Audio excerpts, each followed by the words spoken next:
Hello, everybody. Rick Manning, President of Americans for Limited Government here, talking about elections. And one of the things that Steve Bannon said yesterday, where he was referring to the possibility that the Department of Justice would indict President Trump sometime after the election, sometime next 5-6 weeks after the election, but before the Republican Congress, if the Republicans should win, takes office. And what the ramifications that were. Mr. Bannon, who's a friend of mine, said that this would likely prompt Congress to impeach Merrick Garland, the Attorney General, and also to take efforts to defund large swaths. They've said all of the Department of Justice. So so I wanted to mention that because all of that stuff is contingent upon what happens November 8th. If the Republicans don't have a massive victory on November 8th, it's just a fact that there will be very little reprisal against the Democrats, against the Justice Department for their ongoing abuse of power. And so it's one of the things that's really at stake in terms of November 8th. I want to show you a couple of things about it. And as I've talked to you in the past, the generic ballot is running. Real Clear right now has about 2.8% in favor of Republicans. The last 6 or 7 polls that they've counted have all been saying the Republicans were leading the generic ballot anywhere from 4 to 5% to 2.5%. So we've settled in about 2.8% right now of generic ballot lead. That is significant. I want to show you something that I think will put some of this stuff into perspective for you, and then I'll get to some specifics on races.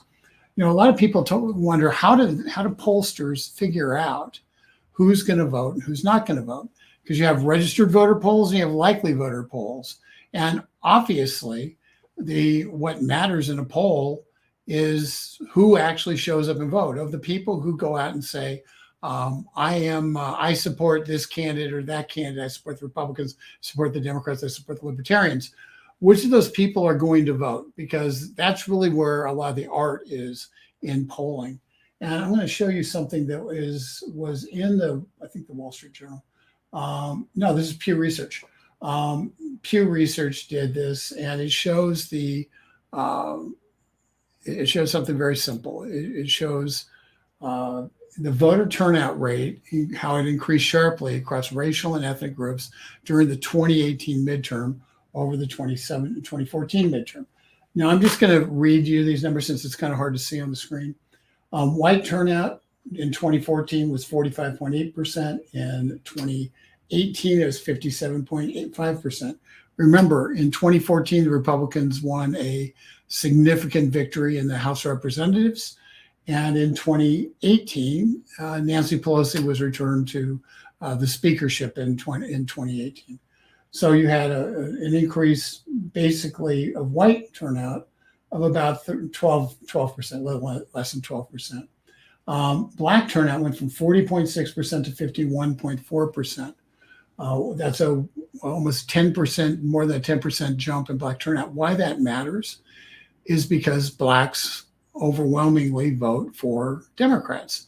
So whereas white turnout of an increase of 5, 6, 7%, say 5%, or even 10%, a white turnout increase of 10%, if white voters are split 55-45, that means you're only going to 10, for every 10 votes, actually over 100 votes, you get about 10 that are going to be supportive of a swing vote.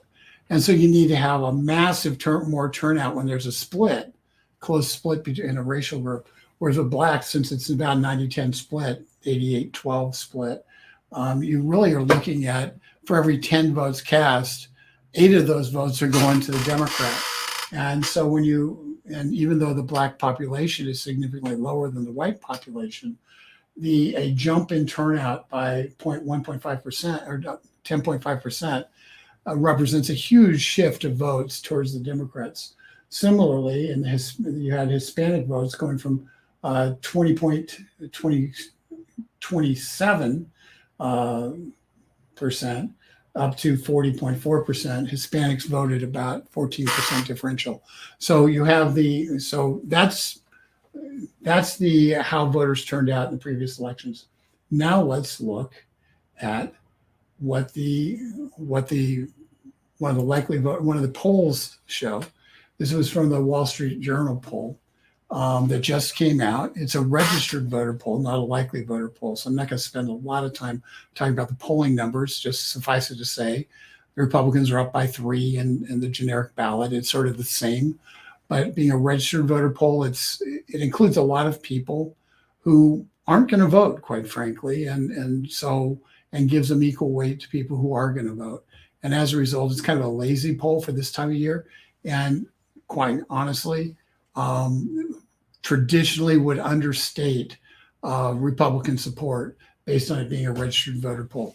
It is done jointly by a Republican and a Democrat pollster. Both are reputable. And so I don't doubt the questioning or even the sample. But what I do doubt is doing a registered voter poll in the end of October is kind of absurd.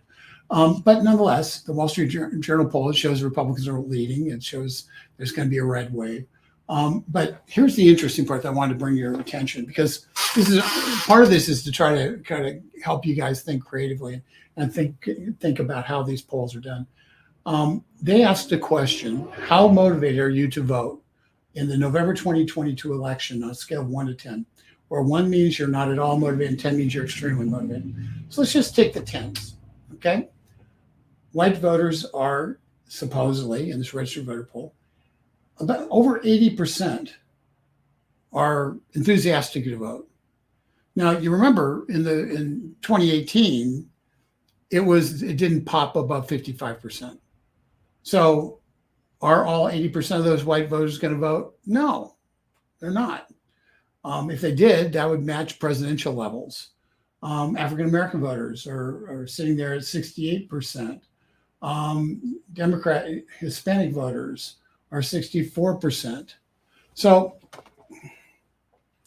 there, so you have a circumstance here where you're learning that it's really, really hard to tease out who's actually going to vote.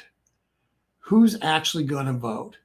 And that's why sometimes you see this wild change in polls, because people make different assumptions about who's going to vote and the likelihood of a vote. But I will tell you flat out, if, I will give my staff a raise if 83% of the Republicans are the white population in this country are registered to vote, actually vote in the 2022 election. That would be astonishing. And then you go to people say 8 to 9, they're 8 to 9 likely, as opposed to 10, which is the top. 8 to 9 brings you up over 90% of white voters supposedly going to vote. It's almost this. It tells you the challenge for a pollster trying to figure out who's going to vote, because we know about 20% of the people who say they're going to vote in this poll aren't going to vote, just not going to vote. So which are those people? We don't know. But what we do know is that Republicans as a whole seem to be more motivated to vote than Democrats. And that's not just based on ethics. It's based on just, they ask, are you a Republican or a Democrat? And Republicans seem to be more likely to vote than Democrats. We're seeing that in some places where you're able to tabulate where early voting's occurring. And we're finding early that rather than, and this is a couple of day old data, so don't hold me to it, but a couple of days ago, we were seeing that Fulton County, Georgia, which is obviously a Democrat stronghold, made famous for shutting down election counting in the middle of the night on election day in 2020 because of a water leak that didn't exist, and then rolling out suitcases of ballots once all the observers had gone. Nothing suspect there, but Fulton County wasn't in the top 5 counties for voter turnout in the early voting. That's Stacey Abrams, who's running for governor. That's her place. It's Raphael Warnock, who's running for Senate. that he's got to turn out massive votes in Fulton County. If they're not getting the early voting out of Fulton County, they're in trouble. I mean, they're in deep trouble. And the fact that Republican counties seem to be voting early and seem to be voting heavily shows there's much more intensity, which is obviously good news. In Arizona, big news. The Libertarian candidate in Arizona is dropping out and has endorsed the Republican Blake Masters. That race has been confounding to me because Mark Kelly, the incumbent Democrat senator in Arizona, is nothing more than an average Democrat who could represent Connecticut, Rhode Island, could represent anywhere in America that's got a far left-wing base and be very comfortable. And yet he's been the anti-maverick. He's been the rubber stamp for New York's Chuck Schumer, and he represents Arizona supposedly. And yet he's persistently been showing himself to be slightly ahead in the polls. Part of that, as we discussed last time, is due to some campaign efforts done by the Democrats to spend lots of money attacking the Republican opponent during the summer, when essentially the Republican leadership chose not to spend any money defending the incumbent or the challenger, the Republican challenger, and kind of preset negatives against the Republican challenger. And it's really hard to undo those in an election. But what we're saying is, once again, good news. The Libertarian candidate, whose last poll got 6% of the electorate, has said, I'm dropping out. I'm endorsing the Republican Blake Masters. This is really good news. It doesn't mean that all the Libertarian votes are going to go to the Republican or to Blake Masters, but it's generally inferred that if you're about 1 to 2, if you're getting 6%, this probably means a percentage point more leaning over towards Blake Masters in terms of this guy saying he's going to move out of the way, and his name's Mark Victor, move out of the way and say, vote for Blake Masters. It's more important that people are for freedom win than that I win. Pretty powerful statement. But once again, some people have already voted, with early voting. Some people have already voted in Arizona. Some people who are libertarian saying, I'm not voting for Republican, I'm not voting for Democrat, I'm a libertarian. And hence, I'm still voting he's still on the ballot. So I'm still voting for Mark Victor because I'm not voting for Republican or Democrat. Some people who are libertarian because they want, drugs legalized, and they'll probably vote for the Democrat, Mark Kelly. And others are libertarian because they like economic freedom, and they'll probably vote for the Republican. But this is a significant endorsement. It does mean it takes some of the questions off the field, and hopefully will contribute about a point and a half to Blake Masters. So that's good news. Real Clear Politics is predicting that Blake Masters will win that race, but it's truthfully, the polls haven't broken as hard for him as I'd hoped they would. And so there's, every one of these races is unique in and of themselves. And it's and quite honestly are closer than I'd hoped. We know that in the same state, Kari Lake, Real Clear Politics average has her ahead by about 3 points. But it is widely anticipated in the state that she's going to she's going to destroy her opponent, Katie Hobbs, who refused to debate her. And Kari Lake is probably your best example. If every Republican out there, everybody who stands up against the left, that doesn't mean Republicans do that, but anybody who's standing up against the media onslaught, they should watch what Kari Lake does, because she just fearlessly stands in front of them and takes them apart. She's never on defense, she's on offense. And when they attack her, she goes back and says, and basically calls them out for being nothing more than left-wing shills that they are. So it is and with facts. So it's a really interesting, she does an extraordinary job. She's tough and she's got a media persona. She already has she had a built-in base because she was a news anchor in Phoenix for many, many years.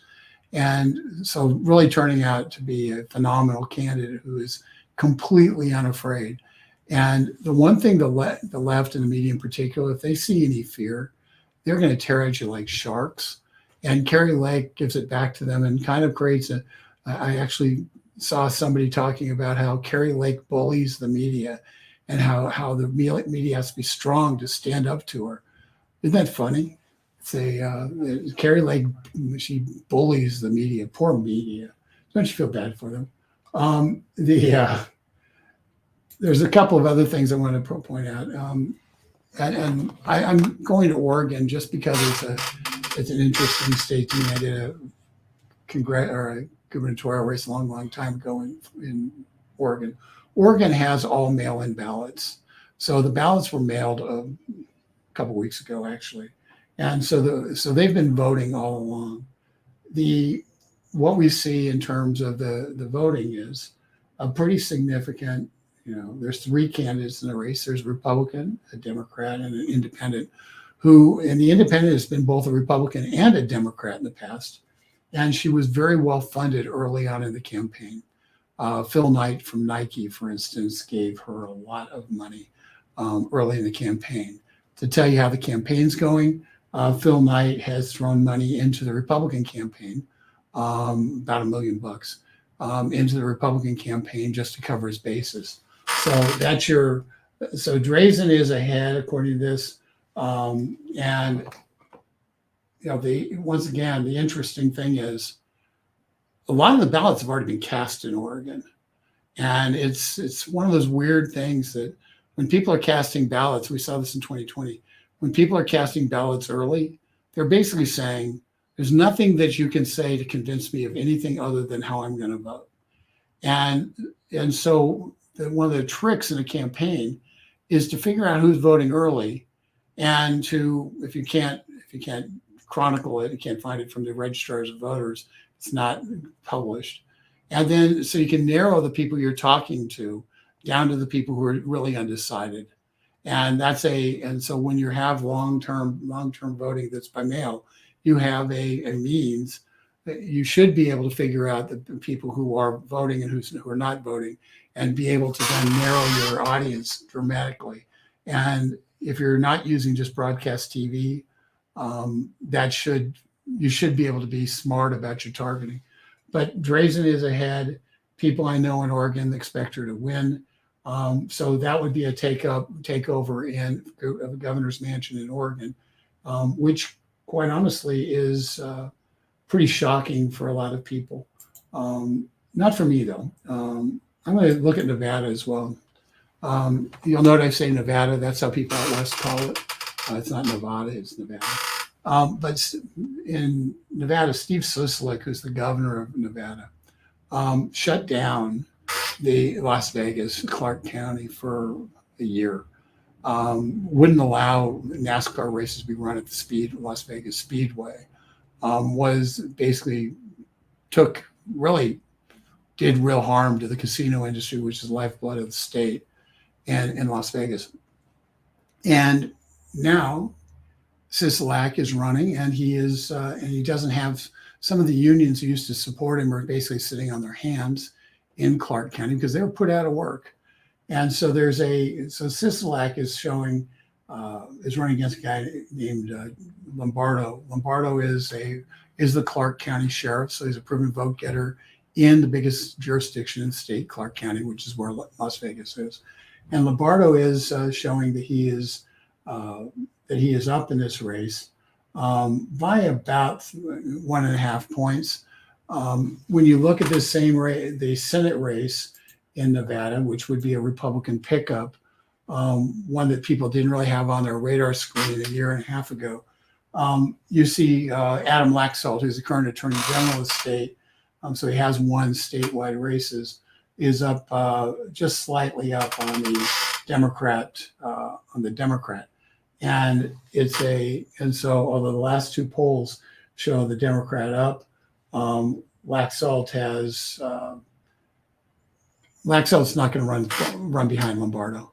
So, in fact, Democrats are becoming more and more convinced that they're going to lose the Nevada seat. But that'll be one to look at late next week, or it'll come in. There'll be some late counting and stuff, and all of these races are close enough that it's going to matter. People getting everybody out to vote is going to matter because we have to win by enough that they can't steal it. I'm going to look at, there's another piece of this puzzle that you all should know about.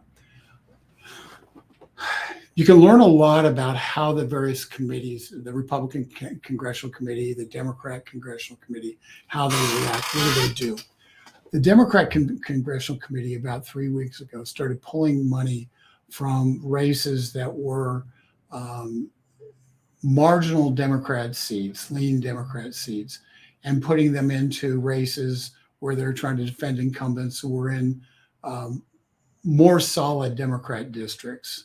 And so they were not on the offense, they're on the defense, trying to consolidate their dollars to try to create a wall of support for Democrat members. And that wall, and so that's what they've done. On the Republican side, the NRCC has started going into, in the last week, has started going into races that they weren't even on their board a month and a half ago. A friend of mine's running for Congress up in Baltimore County, Carroll County, Maryland too. And her name's Nicolay Ambrose. She's worked with the Labor Department under George W. Bush, and good person, dedicated, hardcore Republican. She's so much better than the incumbent, and she's one of those people who works really hard. Well, the NRCC just went into her race after ignoring her for the past, 8 months, as she's been begging them for help. They ignored her. And then 10 days before before the election, the NRCC is going in with radio, with some television advertising, Baltimore Media Market and like. Why that matters is she couldn't afford to do TV, but she had to show that it was a winnable race. And after showing it was a winnable race, they moved money to invest in that race because there were races that were competitive that aren't competitive anymore. So they don't need to spend a bunch of money on races that were anticipated to be competitive. They're going to win those races. So the way you create a wave is you move your money to more and more difficult races to win. And if you move it right and get it there early enough, you can win a lot of elections that you didn't think you were going to win. I thought Nicolay was going to win from day one. She's the incumbents voted with Pelosi. It's a conservative Democrat district, and the incumbent got elected a long time ago, and really fell out of touch. And as a result, I think she's going to win, NRCC help or not. But this is a district that was D+8. When you look at the Real Clear Politics list on the different districts, it was a likely Democrat district according to Real Clear Politics, not based on any polling, just based on common wisdom in Washington, D.C. Republicans, I will be shocked if the Republicans don't win that seat. So that's an example of how the money gets moved, and you can watch it, and it makes a fundamental difference. And you can see how the wave is going based on how the political actors are playing. It's just one of those little things you can watch in the future. If the Republicans are abandoning seats or the Democrats are abandoning seats, that becomes a pretty big signal. And once again, as I discussed last week, it's why when Mitch McConnell attacked his own candidates for Senate, it was so damaging because it sent a message that he had no expectation of taking over the Senate. And he was putting the blame on the candidates and the candidate selection and everybody but him. And when he stopped putting money into races that, like the one we discussed, the race in Arizona, when he stopped putting money, he said, we're not going to put money into Arizona anymore. and when he moved money from New Hampshire, which is a dead heat right now, by the way. The latest poll shows it exactly even, and that's means all the tide is turning towards Baldock, and Maggie Hassan is in deep trouble. But so when Mitch McConnell moved money out of New Hampshire, he sent a message. He says, "Oh, we're not going to win in New Hampshire," and he put his money into Alaska. He said, "Oh, I've got to save Lisa Murkowski from a conservative Republican." That's that was a choice he had every right to make. He raised the money; he can spend it how he wants to, but it showed you that what the priorities were for McConnell.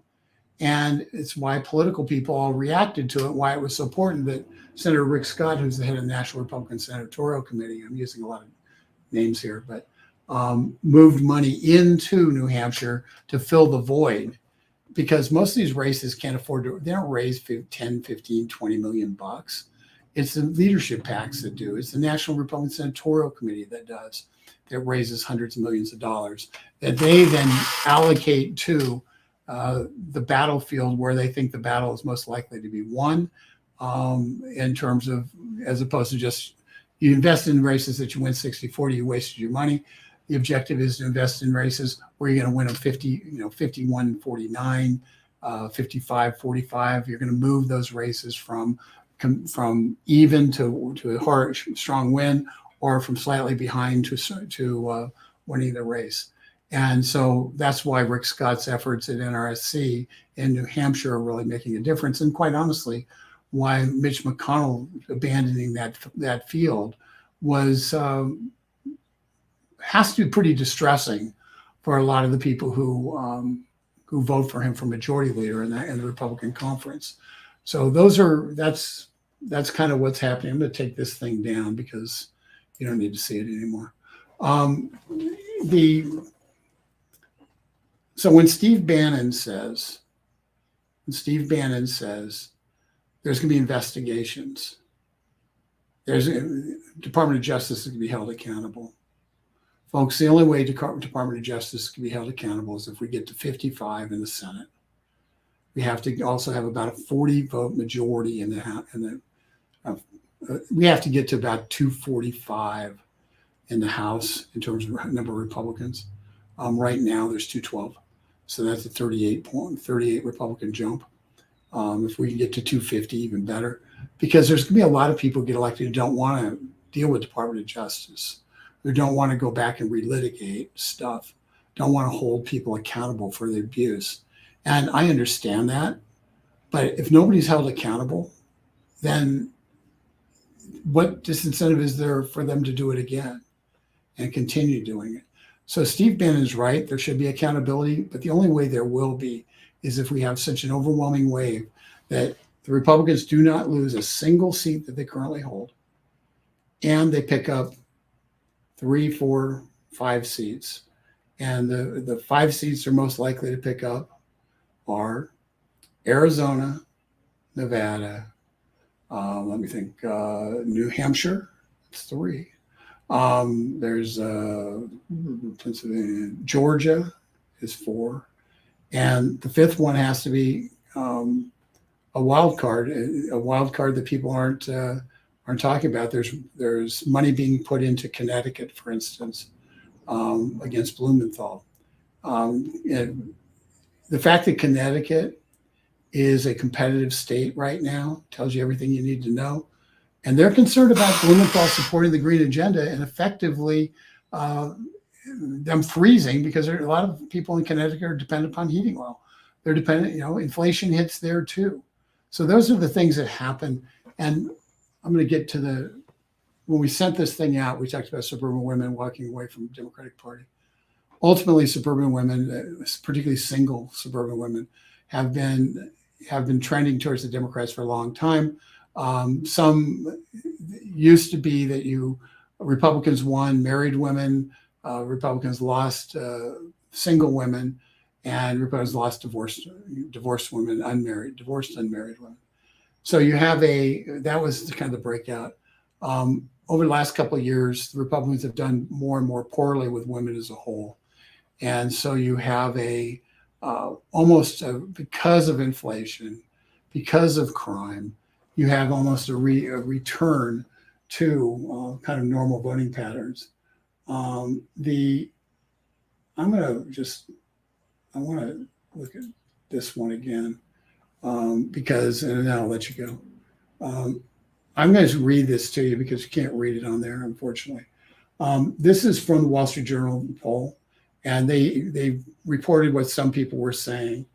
Ashley Smith, who was polled, a supermarket worker in Brooklyn, said that crime is at the top of her mind for her this year, in addition to the economy. Still, Ms. Smith, a self-described liberal, said she was leaning toward backing Democrat Governor Kathy Hochul for re-election over her GOP challenger Lee Zeldin. That race has gotten unexpectedly competitive in recent weeks, with Zeldin putting an emphasis on cutting crime in New York City. The crime is always going to be there. It's New York City, said Ms. Smith. It's just a point of keeping it at a steady level so that we don't have to feel terribly scared to walk outside. Okay, terribly scared to walk outside. Okay. Ms. Smith, 32, said that despite the spike in crime at a time when Democrats lead local government, she trusted Democrats more to address the issue and thought Mr. Zeldin was unlikely to come to New York City communities if elected governor. So you have a self-described liberal Democrat who's not sure how she's going to vote in the gubernatorial race, but feels party loyalty to Democrats. The fact that she's not sure how she's going to vote tells you everything you need to know, because Ashley Smith is somebody who would automatically vote for the Democrats in previous elections. And this year, she's not sure. And a voter who's unsure how to vote doesn't vote. And that's why when you looked at who's going to vote and all that kind of stuff, that's why the likely voter surveys are there's art, because they're trying to figure out, is Ashley Smith going to vote or not? And given the fact that she isn't sure who she's going to vote for, the likelihood of her voting diminishes greatly when she was a vote that was in the bag for the Democrats in previous elections. So that's the last of the little warning here. I wanted to do this because a week out, you're going to hear a lot about polls. You're going to have people talking about polls. And I just wanted you guys to get a little bit of insight into some of the things to look at and how you can help, what that looks like. I'm going to look at a couple of things before I leave here, a couple of comments. Don't just, I've got to get this thing away. Boom, boom, boom. Got to do something different here. Got to go there. Okay.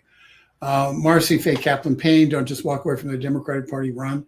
Well, Ashley Smith is afraid to walk her streets in New York. So I guess she's going to be running if because the Democrats can maintain control there. But it is it's if you care about your freedom, you have to, any Democrat who looks around and cares about their freedom, they have to disavow what they're looking at.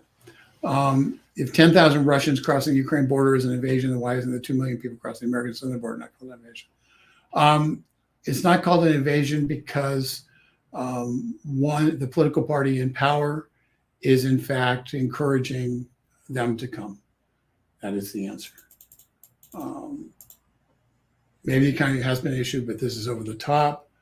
I don't know, Darlene, what that's specifically referring to, but the economy has been an issue. And I'm just going to tell you why for a second. Everybody knows, inflation and all that, but people under the age of 50 have never experienced inflation. Whereas maybe 45, but by and large, people who are millennials, people who are Gen Zs have never experienced inflation. And because they've never actually experienced inflation until now, it was never an issue for them. It wasn't a concern. But once you first experience the idea that your buying power goes down, interest rates are going up, you've expressed the concern that you can get a raise and still be falling behind. Once those things start setting in into your mindset, it changes your voting patterns. It changes the way you think of things.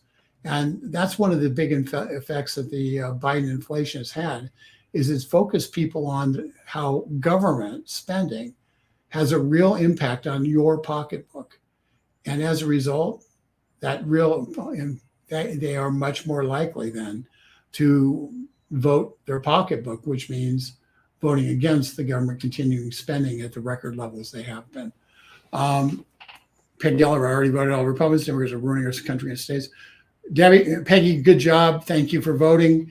And make sure you let all your friends and neighbors and anybody who's like-minded know, because the multiplier effect, the Democrats might go out and harvest votes. We want to have our own kind of operation that isn't harvesting votes, not collecting ballots from people, but instead is just positively encouraging people to go out and exercise their right to vote in this time when the country is in so much trouble, and urge them to go out and do that. So it's really now about each one of us going out and getting our friends and others. And that's actually why I'm doing so many election things, is to encourage everybody who's watching to do just that.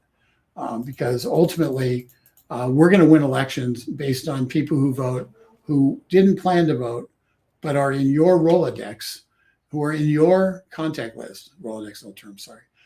In your contact list. And it's up to you to get those people to feel committed to vote, whether they're on your Facebook friends list or they're on your regular email contact list or they're on your phone contact list. Last one, Mary Jane Blankenbigger. Yes, we need many people to take turns monitoring the drop-off ballot boxes. It's absurd what we're observing. We know that there are people who are, we've got on camera people just dumping a bunch of ballots in Detroit and elsewhere.